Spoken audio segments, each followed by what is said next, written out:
A parábola das 10 virgens, o preparo espiritual da igreja. Paz do Senhor, irmãos. Hoje vamos mergulhar numa das parábolas mais sérias e urgentes que Jesus ensinou.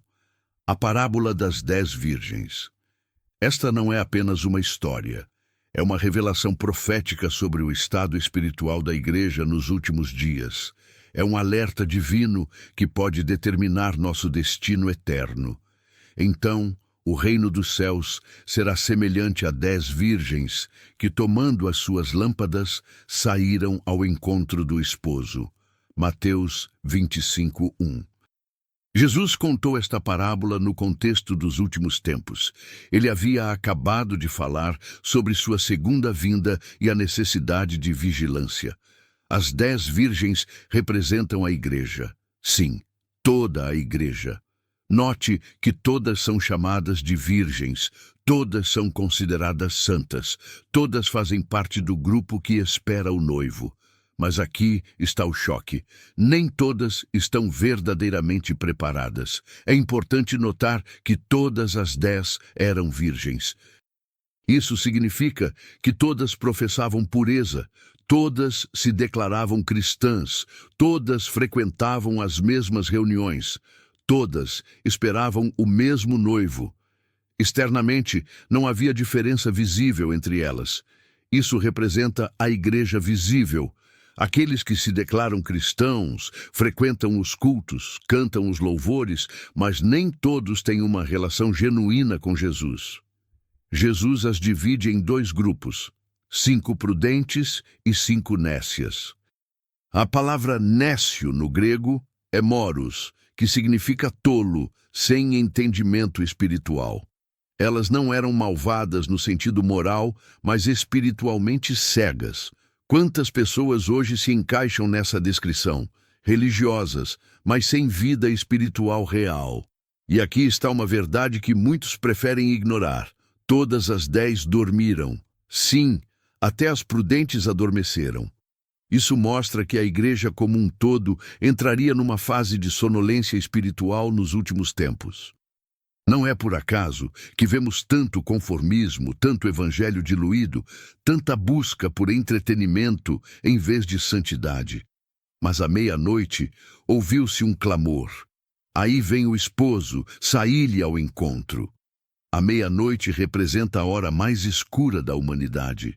Estamos vivendo essa meia-noite espiritual agora, quando parece que tudo está perdido, quando a escuridão moral e espiritual parece dominar, é exatamente quando o noivo aparece. O grito da meia-noite é um chamado ao despertar. Deus está levantando vozes proféticas hoje para acordar sua igreja. Não é coincidência que você está assistindo este vídeo. Pode ser que este seja o seu grito da meia-noite.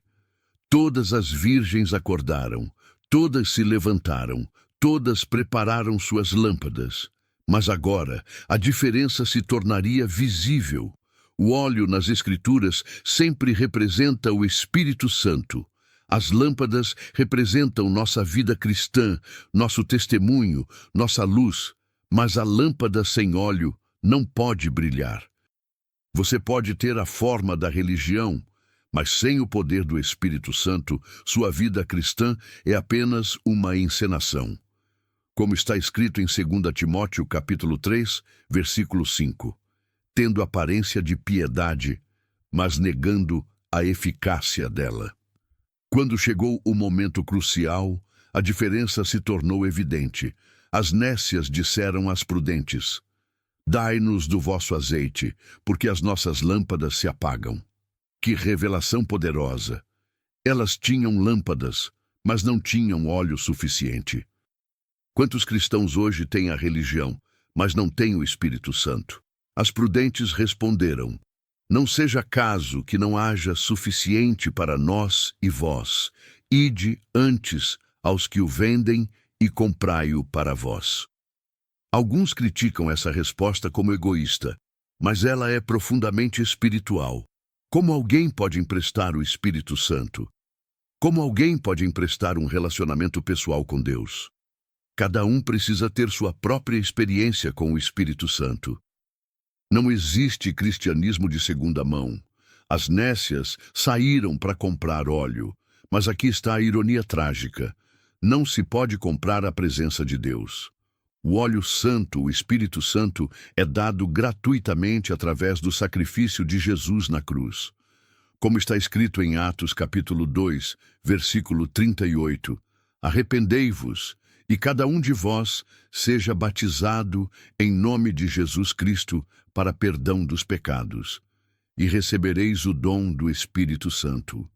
Deus promete em Jeremias capítulo 29, versículo 13, e buscar-me-eis e me achareis quando me buscardes de todo o vosso coração. O problema das virgens nécias não era que Deus não queria dar-lhes o Espírito, mas que elas nunca o buscaram de todo o coração. Elas eram religiosas, mas não tinham sede de Deus. Eram cristãs de aparência, mas não de essência. Enquanto elas foram comprar, o esposo chegou. As que estavam preparadas entraram com ele para as bodas, e fechou-se a porta. Que momento solene! A porta das bodas se fechou. O tempo da graça terminou. Quando Jesus voltar, não haverá segunda chance, não haverá tempo para se preparar.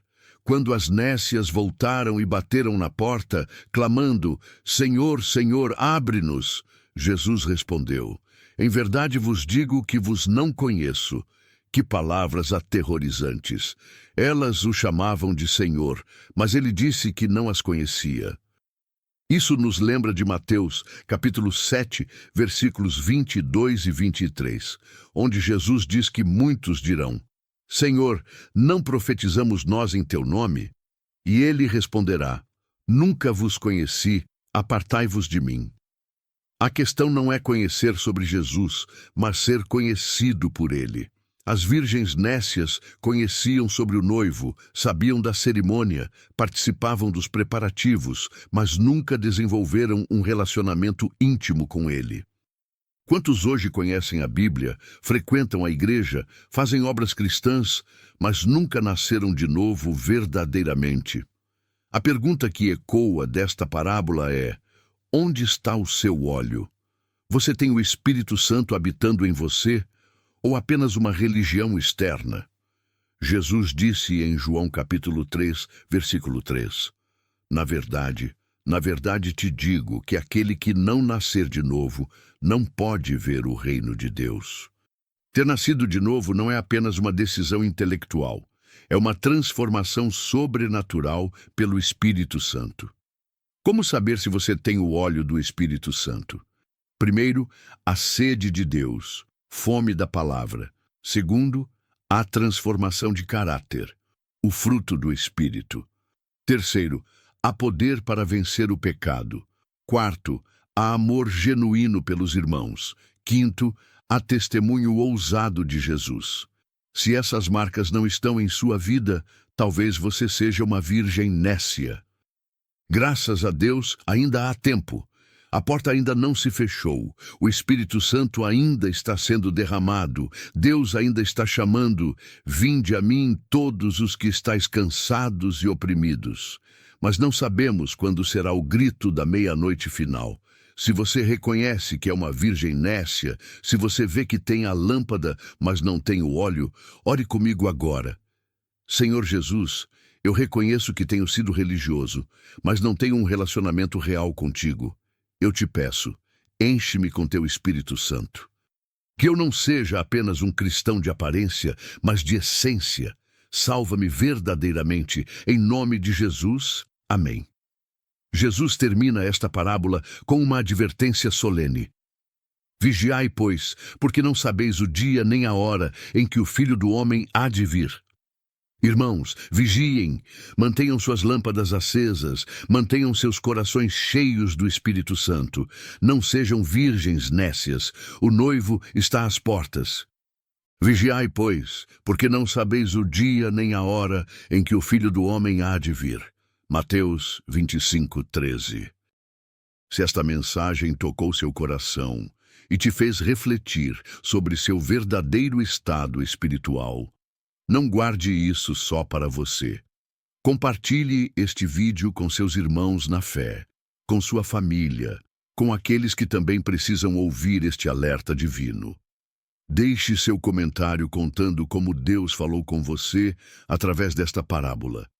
E se você quer continuar recebendo mensagens que despertam a igreja para os últimos tempos, inscreva-se no canal e ative o sininho das notificações. Que Deus abençoe sua vida e mantenha sua lâmpada sempre acesa.